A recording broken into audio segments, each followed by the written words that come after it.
The funnel of the steamboat opens wide, releasing a mournful howl and a cloud of black smoke.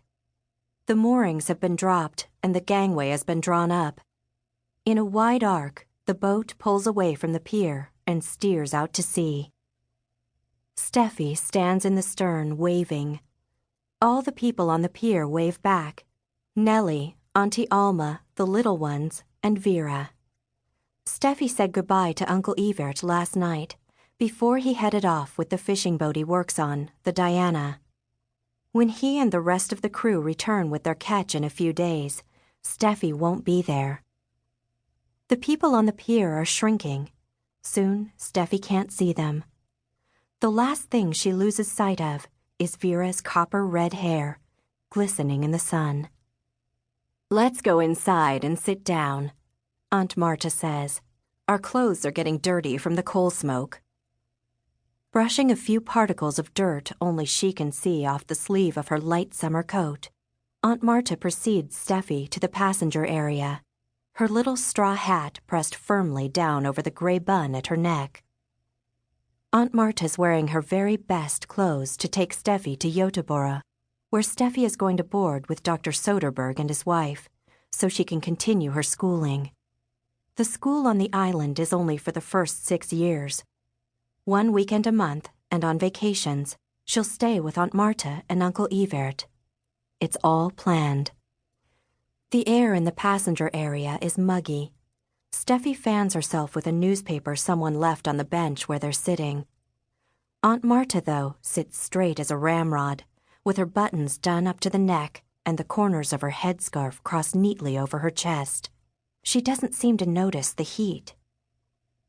The suitcase at Stephie's side contains nearly all her earthly possessions, her clothes, her books, her diary, and her photographs of Mama and Papa.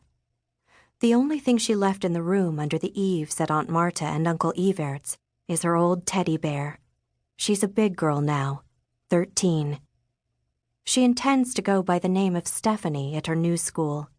It sounds romantic and grown up, not childish like her nickname. Sven, the Soderberg's son, calls her Stephanie. She's looking forward to seeing him again soon. "My name is Stephanie," she mutters softly to herself. "What was that?" asks Aunt Marta. "Nothing." "There's no need to be nervous," Aunt Marta tells her. "You're just as good as everyone else. Remember that. Better, even." Aunt Marta doesn't easily dish out praise, or flattery as she calls it. Coming from her, this is an enormous compliment. "Aunt Marta," Stephie begins. "Yes?" "Have you ever regretted taking me in?" Aunt Marta looks bewildered. "Regretted? Of course not," she says. "We did the right thing. There's no regretting that." "But, I mean, have you never wished they had sent you a different child? A nicer one?" At that, something even more unusual happens. Aunt Marta laughs. "Oh, my dear girl, you have the strangest ideas. The thought has never so much as entered my mind. I admit that you do foolish things at times, but you've never done anything so bad that both God and I were not prepared to forgive you." Stephie can't help wondering who is stricter, Aunt Marta or her God.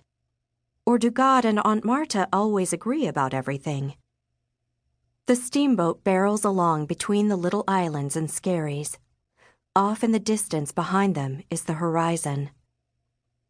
A year ago, Stephie and her younger sister Nellie made this trip in the opposite direction, from Goteborg out to the faraway island. It was the last leg of their long journey from home.